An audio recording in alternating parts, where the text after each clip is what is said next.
Vous êtes acteur culturel, vous optez pour la culture, vous optez pour le divertissement.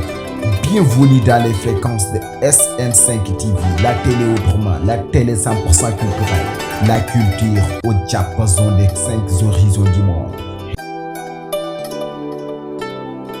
Vous êtes acteur culturel, vous optez pour la culture, vous optez pour le divertissement.